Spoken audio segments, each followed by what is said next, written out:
গাইবান্ধার সুন্দরগঞ্জ উপজেলার ঘগোয়া গ্রামে সেতু নির্মাণের ৬ মাস পেরিয়ে গেলেও এখন পর্যন্ত সংযোগ সড়ক নির্মাণ হয়নি। দুপাশে সংযোগ সড়ক না থাকায় কোনো কাজে আসছে না সেতুটি।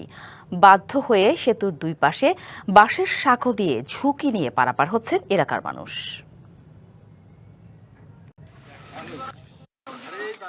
সেতু হয়েছে, হয়নি সংযোগ সড়ক। সাইকেল মোটরসাইকেলের মতো হালকা যানবাহন নিয়ে বিকল্প হিসেবে বাঁশের সাঁকো দিয়ে যাতায়াত করছে এলাকাবাসী।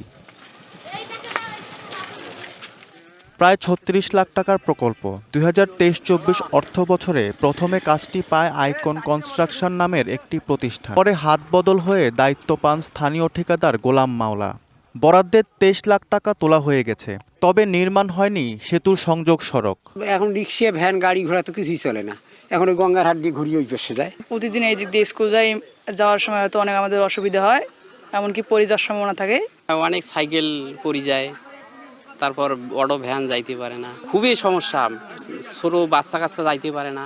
শিয়া বাটার ও ভিটামিনে সমৃদ্ধ লিলি বিউটি সোপ, তারুণ্যময় উজ্জ্বল ত্বকের জন্য। রিমার্ক।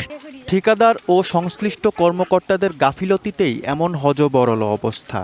ব্রিজ বরাদ্দর টাকার মাধ্যমে ব্রিজ হবে, সঙ্গে সঙ্গে ব্রিজের দুই পাড়ই বাঁধ দিবে। কেন মানুষ বলবে যে দুই পাকে রাস্তা ভাঙা, যাইতে পারি না, আসতে পারি না? এটা কি সরকার বরাদ্দ করে নাই? এই সার দিয়ে অনেক সময় দেখা যায় দুর্ভোগ পড়ে যায় আমরা, অথচ ন্যূনতম যেটা আমাদের করা দরকার সেটা তো হয়ে গেছে অলরেডি। তো এইটার জন্য আমরা ভোগান্তি হচ্ছি এবং এটার একটা সুব্যবস্থা করা দরকার।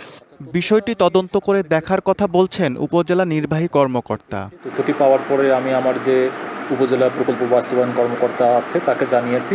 তিনি আমাকে প্রকল্পটি কোন অর্থ বছরের এবং কোন প্রকল্প থেকে বরাদ্দ দেওয়া হয়েছিল এবং সম্পূর্ণ অর্থ উত্তোলন হয়েছে কিনা, কতটুকু কাজ হয়েছে এ বিষয়ে প্রতিবেদন দেবেন। তিনি এখনো প্রতিবেদন দেননি, প্রতিবেদন পাওয়া মাত্র আমরা ব্যবস্থা নেব।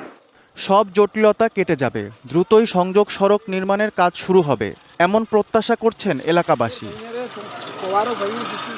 DBC news desk.